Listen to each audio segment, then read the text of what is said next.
आप सभी को नमस्कार। आज मैं आप सभी के समक्ष श्री राम जी की एक कथा लेकर आई हूँ, तो श्रवण करते हैं।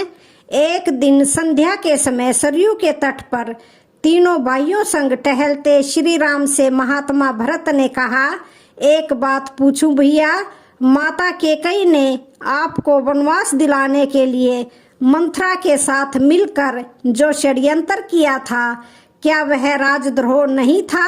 उनके षड्यंत्र के कारण एक और राज्य के भावी महाराज और महारानी को 14 वर्ष का वनवास झेलना पड़ा, तो दूसरी ओर पिता महाराज की दुखद मृत्यु हो गई। ऐसे षड्यंत्र के लिए सामान्य नियमों के अनुसार तो मृत्यु दंड दिया जाता है, फिर आपने माता कैकेयी को दंड क्यों नहीं दिया? राम मुस्कुराए, बोले, जानते हो भरत, किसी कुल में एक चरित्रवान और धर्मपरायण पुत्र जन्म ले तो उसका जीवन उसके असंख्य पीढ़ी के पितरों के अपराधों का प्रायश्चित कर देता है। जिस माँ ने तुम जैसे महात्मा को जन्म दिया हो, उसे दंड कैसे दिया जा सकता है भरत? भरत संतुष्ट नहीं हुए, कहा, यह तो मोह है भैया, और राजा का दंड विधान मोह से मुक्त होता है। एक राजा की तरह उत्तर दीजिए कि आपने माता को दंड क्यों नहीं दिया। समझिए कि आपसे यह प्रश्न आपका अनुज नहीं, अयोध्या का एक सामान्य नागरिक कर रहा है। राम गंभीर हो गए। कुछ क्षण मौन रहने के बाद कहा, अपने सगे संबंधियों के किसी अपराध पर कोई दंड न देना ही इस सृष्टि का कठोरतम दंड है भरत। माता कैकेयी ने अपनी एक भूल का बड़ा कठोर दंड भोगा है। वनवास के 14 वर्षों में हम चारों भाई अपने अपने स्थान से परिस्थितियों से लड़ते रहे हैं, पर माता कैकेयी हर क्षण मरती रही हैं।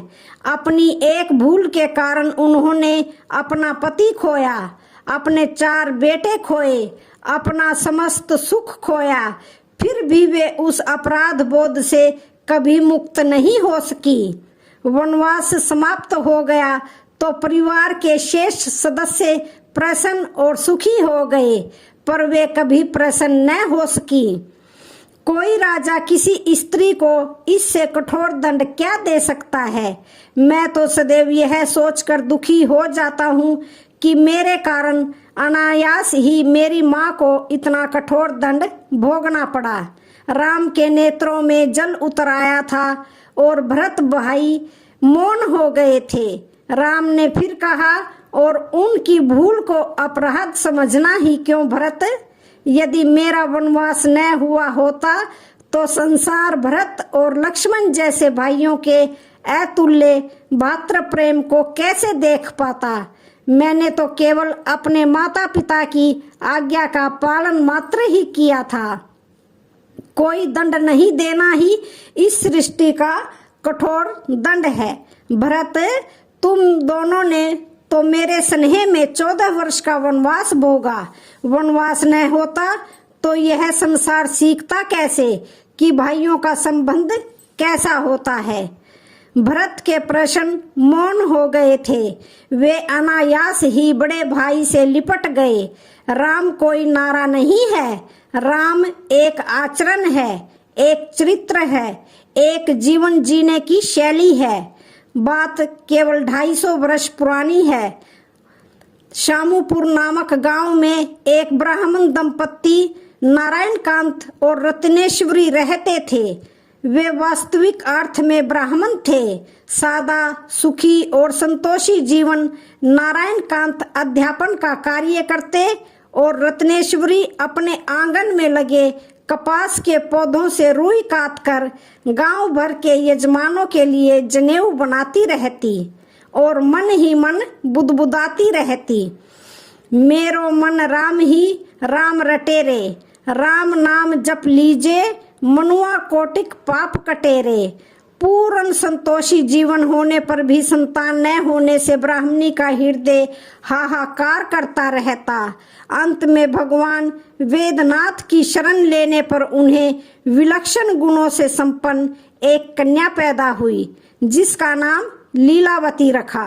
दुर्लभ है वे लोग जो अपनी संतान के लिए भगवत भक्ति रूपी संपत्ति छोड़ते हैं।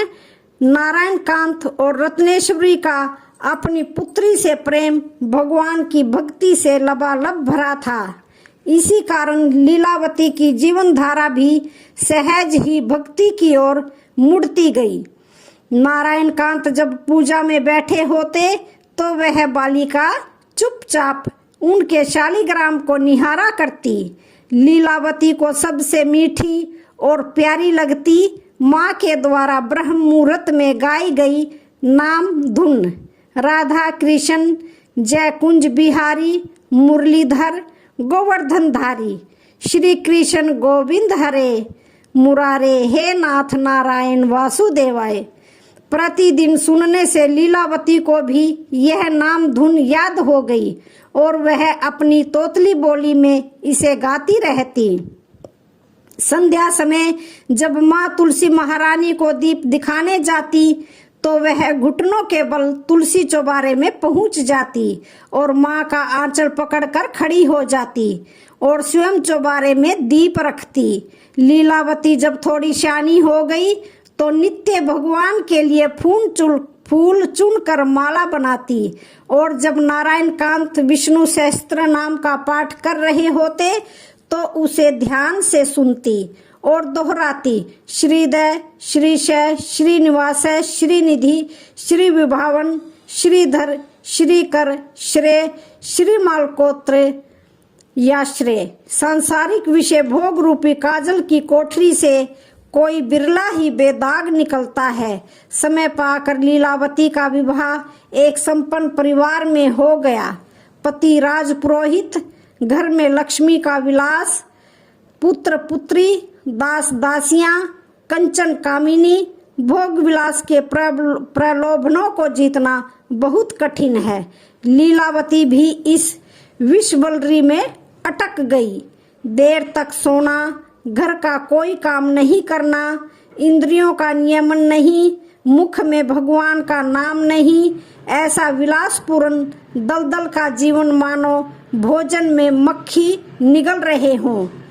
लीलावती पुराने संस्कारों को भूलकर दुनिया के राग रंग में बेसुध चली जा रही थी।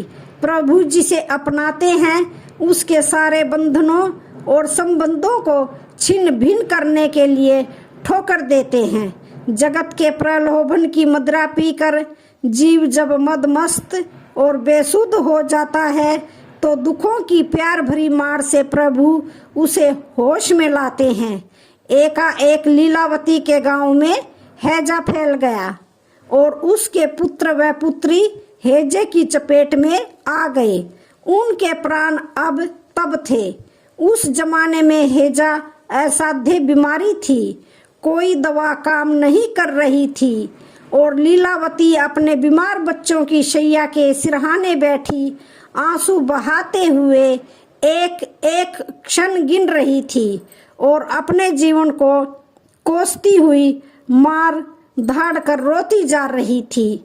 चारों ओर से असहाय लीलावती को बचपन का प्रभु प्रेम स्मरण हो आया और वह पुकार उठी, हे श्री कृष्ण गोविंद हरे मुरारे, हे नाथ नारायण वासुदेवाय। सच्ची प्रार्थना में प्रभु का स्पर्श मिलता ही है। उसके बच्चे धीरे धीरे स्वस्थ होने लगे। भगवान का वचन है कि जिसे वे एक बार अपना लेते हैं उसे एक क्षण के लिए भी छोड़ते नहीं हैं। दूसरे दिन का प्रभात लीलावती के जीवन का एक नया सवेरा था। सुबह सुबह एक आलमस्त फकीर की तंबूरे पर गाते हुए उसने आवाज सुनी, राम कहत चलूं, राम कहत चलूं, राम कहत चलूं भाई रे, नाही तो भव बेगारी में पर के छूटत अति कठिनाई रे। इसे सुनते ही लीलावती की मन की आंखें उसी तरह खुल गई जैसे बादलों को हटाकर सूर्य झांकने लगा हो और जन्म जन्मांतर का संचित अंधकार भाग गया हो। पिता के विष्णु सहस्त्र नाम और माता की नारायण नाम धुन के संस्कार मन में जाग उठे और वह भगवान की सच्ची चेरी बन गई। लीलावती ने भगवान बाल कृष्ण की सोने की मूर्ति बनवाकर उसकी प्राण प्रतिष्ठा कराई और नित्य उनका षोडशोपचार पूजन करने लगी। परिवार की सेवा तो वह पहले की तरह करती, पर सब कर्मों के केंद्र अब भगवान हो गए। अब नित्य विष्णु सहस्त्र नाम के पाठ के साथ जिह्वा पर अखंड नाम स्मरण का चस्का लग गया। बाल कृष्ण की वह मूर्ति ही उसकी प्राणाधार थी। उसके हृदय के आंगन में बाल कृष्ण निरंतर किलकारी मारते रहते। कभी वे चंद्र खिलौने के लिए हट करते तो कभी भूखा हूँ कहकर स्तनपान की जिद करते। मन ही मन अपने बाल कृष्ण की लोरियां लेती, कभी उलझी लटें सुलझाती और उसमें मोर पंख व गुंजमाला सजाती।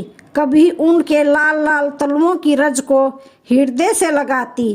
अंदर ही अंदर वह बाल कृष्ण की सेवा व लाड प्यार में इतना उलझी रहती कि सांसारिक कार्यों से वह धीरे धीरे विमुख होती चली गई। संसार से उसे वैराग्य हो गया था। उसकी प्रगाढ़ साधना से परिवार में भी भक्ति की सुगंध फैल गई। देव उत्थान एकादशी की रात्रि को घर में बाल कृष्ण की झांकी सजाकर महा उत्सव मनाया गया। परिवार के सभी लोगों ने आधी रात तक जागरण किया, फिर चरणामृत लेकर सब सो गए। मगर लीलावती की आंखों में नींद नहीं थी। उसके हृदय में आज कुछ अजीब तरह की लहरें उठ रही थी, मानो कन्हैया ने उसके आंचल को कस के पकड़ रखा हो और कह रहा हो कि मैं भूखा हूँ माँ, मुझे दूध पिला दो। उसने ठान लिया कि आज कन्हैया को स्तनपान कराऊंगी ही। जैसे जैसे उसके हृदय में संकल्प की लहरें उठ रही थी, वैसे वैसे उसकी तरसती और बरसती आंखों ने देखा कि बाल कृष्ण की स्वर्ण प्रतिमा साक्षात बाल कृष्ण बन गई और यशोदा का लाल किलकारियां मारने लगा। लीलावती का आंचल दूध की धार से भीग गया। तभी मचलते हुए बाल कृष्ण दौड़कर लीलावती के आंचल में प्रवेश कर जाते हैं और मां से चिपटकर दुग्ध पान करने लगते हैं। कलयुग की यशोदा मां और उसके बाल कृष्ण दोनों ही लाड लड़ाते हुए एक दूसरे की इच्छा पूरी करने लगे। लीलावती को दुर्लभ रतन मिल गया। अब उसकी कोई इच्छा शेष नहीं रह गई। दूसरे दिन प्रातःकाल जब घर वालों ने पूजा घर का द्वार खोला तो देखा कि लीलावती बाल कृष्ण की मूर्ति को गोद में चिपटाए बेहोश पड़ी है, सदा सदा के लिए बेहोश। किंतु वह बेहोशी इस संसार के होश और होशियारी से कहीं ज्यादा मूल्यवान है, जिसमें उसने सदा सदा के लिए अपने बाल कृष्ण को पा लिया और बाल कृष्ण ने भी उसका दुग्ध पान कर उसे दूसरी यशोदा माँ का दर्जा दे दिया। माँ जब मुझको कहा कृष्ण ने तुच्छ हो गए देव सभी। इतना आदर, इतनी महिमा, इतनी श्रद्धा कहाँ कभी।